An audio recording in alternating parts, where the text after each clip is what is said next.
My name is Charles Reed, and I never thought the day would come when the woman who once called me Dad would look at me like prey. The morning after my wife Margaret's funeral, the air inside our mansion was colder than the autumn breeze outside.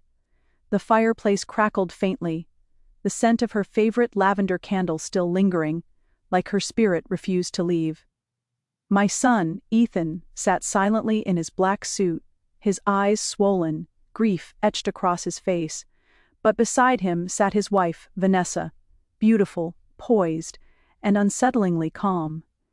As the lawyer opened the thick folder containing Margaret's will, I caught Vanessa's smirk, small, deliberate, but sharp enough to slice through the tension in the room.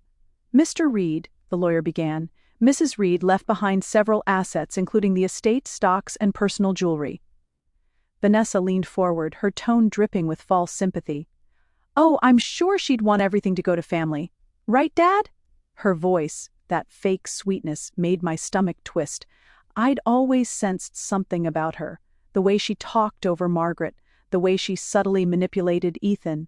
Margaret used to warn me, "That woman is playing a long game, Charles. Watch her."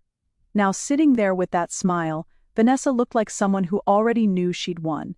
When the lawyer finally read the distribution, silence fell. Margaret had left the house and half of her investments to me, but she had also written a note, "For my son Ethan and his family, I leave the lake house and $250,000 to be used wisely and honestly." Vanessa's smirk vanished for a second, then returned, colder than before. She crossed her legs and looked at me, eyes gleaming like she was planning her next move. That night I couldn't sleep. I walked past Margaret's study, her scent still lingering on her shawl draped over the chair. I picked up her old journal and saw a page I'd never read before. "If anything ever happens to me, Charles, check Ethan's accounts. There are things I've seen, things Vanessa has done." I felt my heart drop. My wife had known something, and now it was my turn to find out. Over the next few days, Vanessa acted like the grieving widow herself.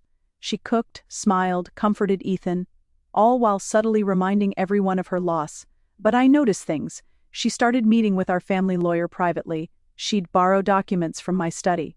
And when I walked into the kitchen one morning, I caught her whispering on the phone, "He's old. Ethan's emotional. It'll be easy." She froze when she saw me. "Oh, hi Dad, just confirming some floral donations for the memorial." I nodded, pretending not to hear the lie.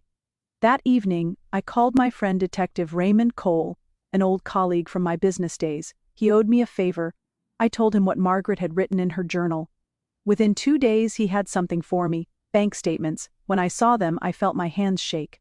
Vanessa had been transferring money from Ethan's business account to an offshore account for months, almost $500,000 gone. And then the real dagger, a transaction dated 3 days before Margaret's death.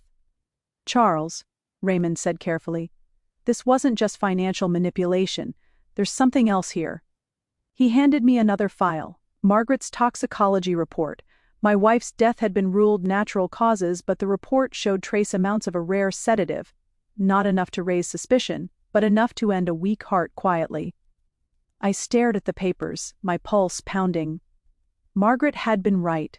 Vanessa hadn't just been waiting for inheritance, she had accelerated it. I couldn't rush. I needed proof, undeniable, public, humiliating proof. So I played along. I invited Vanessa and Ethan over for dinner 1 week later. I cooked Margaret's favorite meal, roast chicken and rosemary potatoes, just to watch Vanessa pretend to care. "So, Vanessa," I said, sipping my wine, "you must be relieved the inheritance mess is over." She smiled that same sly smile. "Oh, of course, Dad. It's what Margaret would have wanted. I just want peace for this family." Peace. The word almost made me laugh. I leaned back, pretending to look casual. "The wordy thing," I said. "The lawyer told me some funds went missing from Ethan's business account. Seems like a hacker or something." Vanessa's fork froze midair. For a split second, I saw panic flash across her face, then she covered it with another smile. "Oh? How strange. I'll help Ethan look into it. Already handled," I said, locking eyes with her. Detective Cole traced the account. The silence that followed could have shattered glass. Ethan looked confused, Vanessa looked pale, and I smiled. I pulled out the folder, placed it gently on the table, and slid it toward Ethan.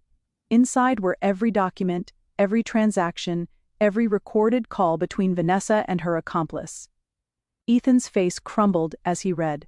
"Vanessa, what is this?" She stammered, "They're lies! Your father's setting me up!" But then I dropped the final bomb, the toxicology report. The color drained from her face completely. "Charles, you don't understand." "Oh, I understand perfectly," I said coldly. "You poisoned my wife, stole from my son, and smiled through her funeral. The next morning we were back in the same room, the same lawyer, the same seats. But this time Vanessa wasn't smiling. She had brought her own attorney, trying to frame me for defamation and manipulation." Ethan sat beside me, broken, but silent. When the judge asked if I had any final statement, I stood, holding the last piece of evidence I hadn't shown yet. A recording from Margaret's hidden study camera. The footage showed Vanessa entering the room late at night taking pills from Margaret's cabinet, then switching bottles. As the video ended, I leaned toward the microphone and said the two words that froze everyone: "Play it." The courtroom erupted. Vanessa's lawyer tried to object, but it was too late. The judge's expression turned from confusion to fury. "Mrs. Reed, you're under arrest!" Vanessa screamed, begging Ethan to believe her, but he just stared at her, tears streaming down his face. When the officers led her away, I finally exhaled. Margaret's words echoed in my mind, "Trust your instincts, Charles." Outside the courthouse, the sky was clear for the first time in weeks. I looked up and whispered, "It's over, Maggie." Ethan stood beside me, voice trembling. "Dad, I didn't see it. I should have known." I placed a hand on his shoulder. "She fooled us both. But your mother always wins, even from the grave."